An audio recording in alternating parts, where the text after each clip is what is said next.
Ask anyone to name a foodie hotspot and not many would come up with Nottingham.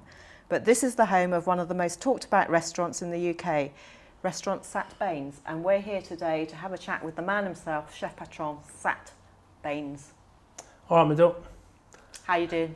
I'm great, yeah. Thank you for coming.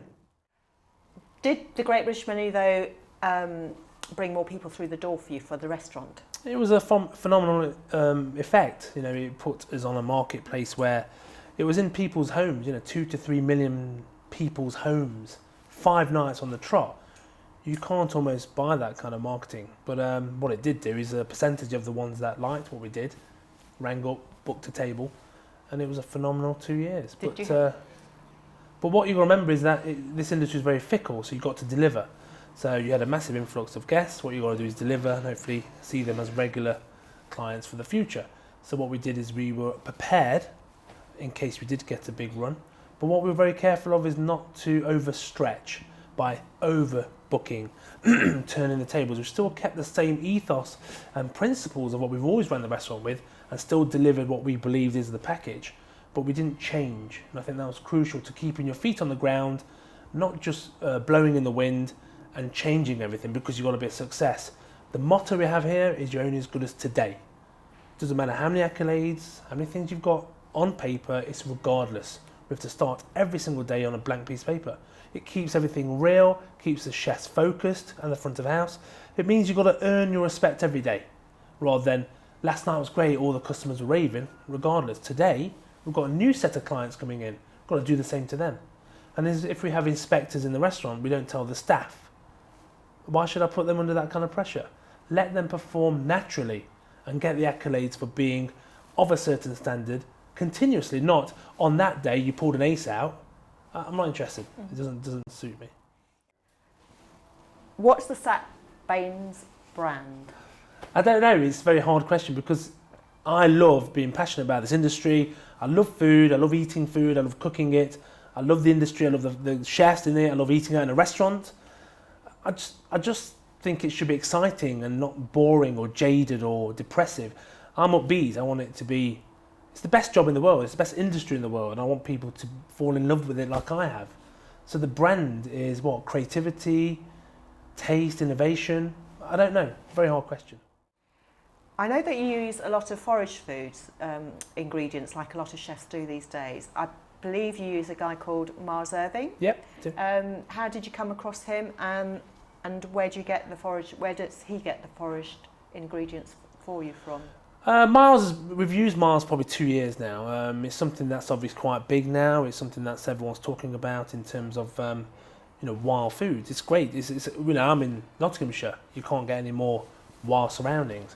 What Miles does, it introduces you to herbs that are in season and vegetables that are probably on your doorstep. He came a few weeks ago. We went along the riverbank and we found probably 9 or 10 different vegetables and herbs in season that were wild. We found wild turnips. There was lovely rose hips.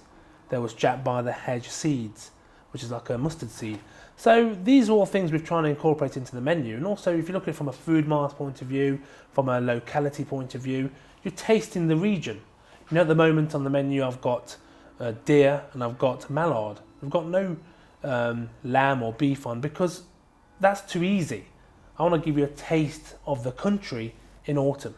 So if you ever came to the restaurant, you had an autumnal feel and you'd almost say, I can't wait to go in spring.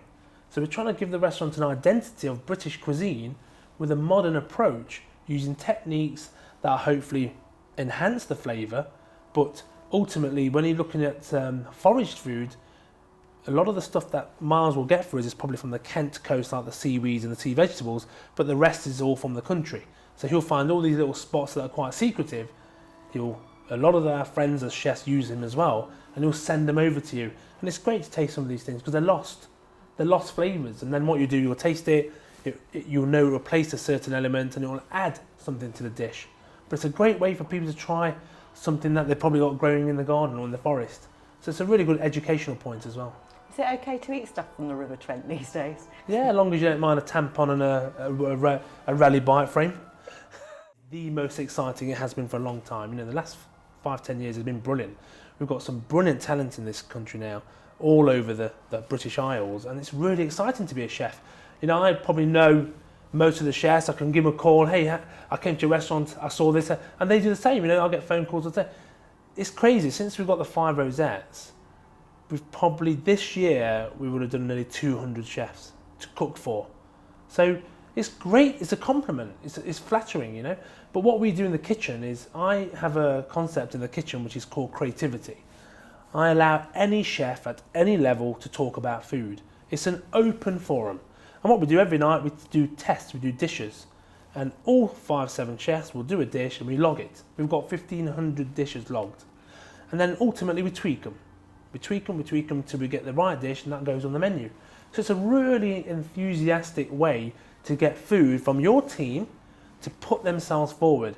And you should see the pride on their face when they actually go, that's one of my ideas, that's been tweaked, it becomes a collective. And I'm interested in that. Years ago, the chef would stand there, don't talk to me, you're not good enough to talk to me about food, that's bullshit. Everybody has got creative access, and I allow that creative freedom and I nurture it in the kitchen. And I know a lot of chefs out there, our contemporaries and peers, they're doing the same. So we talk to chefs now, not, I can't tell you about that, it's a secret. It's more like, yeah, here, this is what I did.